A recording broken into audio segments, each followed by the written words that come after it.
Hi everyone! A literal analysis of the vertical interactions through these bars occurring beneath the mostly chromatic descent in the cantus produces the following chords.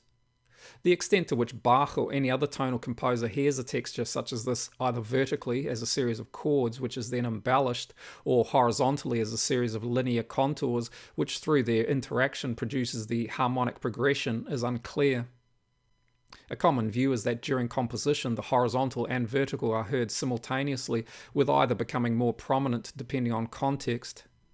While in these bars the horizontal aspect is probably more prominent, inclusion of this root position Neapolitan chord, for example, suggests Bach specifically wanted that sound in this location, as subdominant or supertonic half diminished seventh harmony could have also been used.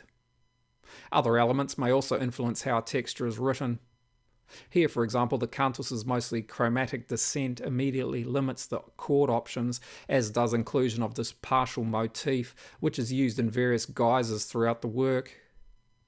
Established progressions which composers typically use, for example beneath the chromatic tetrachord located between a key's first and fifth degrees, are here only partially used, and Bach, possibly influenced by the motif's presence, here chooses secondary F-sharp half diminished seventh harmony, which may also be heard as the more typical minor dominant harmony, and here, as discussed previously, he uses a Neapolitan chord. Another aspect working with the horizontal and vertical is what we know now as chord function. Chord function groups chords into three categories: predominant, dominant, and tonic. Here at a cadence, the subdominant and supertonic chords are grouped together as predominant harmony, which are followed by dominant and tonic function chords. While I'm not suggesting Bach thought of this exactly as we do, he still may have heard the progression as a series of main chords forming the cadence, and chords which embellish them.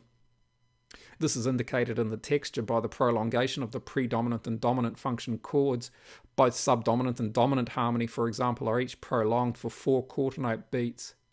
Both also contain voice exchange between their first and third degrees, and intervallic patterns moving 3-5-3-5 and 6-5 group the material according to function.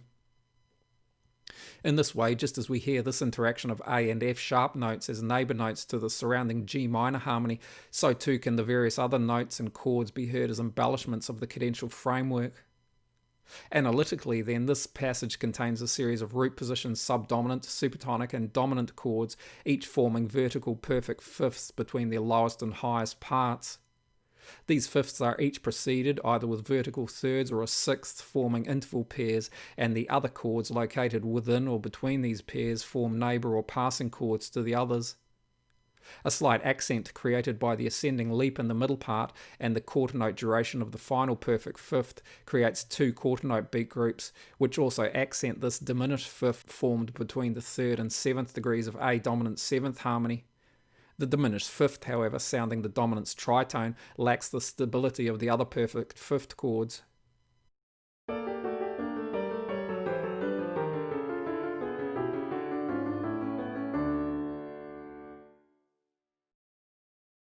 I hope you found this useful. Thanks for watching. See you next time.